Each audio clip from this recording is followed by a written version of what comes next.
Neurri baten esan daiteke hau dela kulturaren jaia guretzat, edo erakustoki bat, edo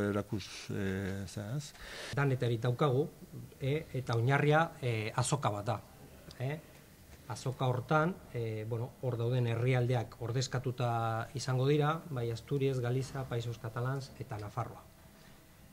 Eta, erabiltzen dugun hizkuntza ere azpimarratzekoa da, ze gure duguna da, azpi kontzientzia ere nolabait landu, eta horretarako erabiltzen dugu, hemen, estaturik gabeko nazioen izenak eta identifikazioak.